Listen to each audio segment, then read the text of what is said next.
Salam sejahtera untuk kita semua. Pada kesempatan materi BK hari ini, yaitu tentang cara mengendalikan emosi diri. Tujuan dari pemberian materi ini, siswa dapat memahami atau dapat diberikan pemahaman tentang cara mengendalikan diri dan perlunya menaati norma dan peraturan yang berlaku. Pengendalian diri atau penguasaan diri merupakan satu aspek penting dalam kecerdasan emosi atau emotional quotient. Aspek ini penting sekali dalam kehidupan manusia, sebab musuh terbesar manusia bukan berada di luar dirinya, namun justru berada di dalam dirinya sendiri. Dengan demikian, kemanapun seseorang pergi, maka orang tersebut selalu diikuti oleh musuhnya. Pengendalian diri atau penguasaan diri merupakan aspek yang perlu dilatih sejak dini.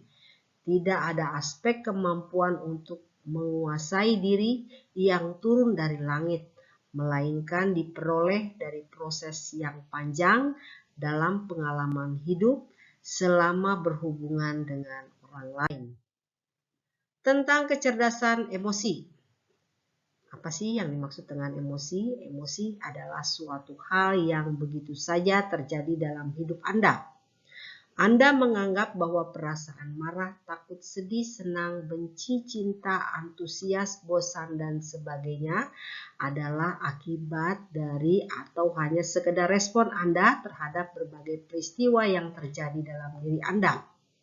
Membahas soal emosi, maka sangat erat berkaitan dengan kecerdasan emosi itu sendiri, di mana merupakan kemampuan seseorang untuk memotivasi diri sendiri, bertahan terhadap frustasi, mengendalikan dorongan hati, kegembiraan, kesedihan, kemarahan, dan lain-lain, dan tidak berlebih-lebihan kesenangan, mengatur suasana hati, dan mampu mengendalikan stres. Kecerdasan emosi juga mencakup kesadaran diri dan dorongan serta kendali diri sendiri, ketekunan, semangat, motivasi, dan kendali dorongan hati, ketekunan, semangat, dan motivasi diri, empati, dan kecakapan sosial. Kecerdasan emosi adalah kemampuan untuk mengenal perasaan diri sendiri, perasaan orang lain, kemampuan motivasi diri, dan mengelola emosi yang baik diri sendiri dalam berhubungan dengan orang lain. Penyebab emotional quotient tinggi. Zaman sekarang, hal ini sangat diperlukan. Bahkan banyak orang sukses yang ternyata merupakan atau memiliki emotional quotient yang tinggi. Menurut Daniel Goleman, ada beberapa kemampuan yang menyebabkan seseorang mempunyai EQ yang tinggi. Kemampuan tersebut adalah yang pertama, kemampuan memahami atau mengendalikan emosi diri, yaitu kesadaran diri untuk mengenal perasaan apa waktu perasaan itu terjadi. Kedua, kemampuan mengelola emosi, yaitu kemampuan menangani perasaan agar perasaan dapat terungkap dengan tepat. Ketiga, kemampuan memotivasi diri, yaitu kemampuan untuk menata emosi, untuk mencapai tujuan, selalu meyakinkan diri sendiri, bergairah, dan antusias. Keempat, kemampuan mengenali emosi orang lain, yaitu kemampuan untuk dapat berempati terhadap orang lain. Yang kelima, kemampuan untuk membina hubungan, yaitu kemampuan untuk dapat menularkan perasaan positif kepada orang lain. Seseorang yang secara emosi tidak cerdas biasanya ditandai oleh beberapa hal. Di antaranya yang pertama, bersikap agresif, Yang kedua, cenderung berpikir negatif. Ketiga, malas dan lebih suka melakukan kegiatan untuk menyenangkan diri secara berlebihan. Keempat, lebih mementingkan diri sendiri atau egois. Kelima, tidak mampu menentukan tujuan. Keenam, cepat cemas dan depresi. Ketujuh, menarik diri dari pergaulan. Kedelapan, suka memanfaatkan kelemahan orang lain. Kesembilan, tidak sopan. Kesepuluh, kurang percaya diri. Selanjutnya, bagaimana sih untuk membangun kecerdasan emosi?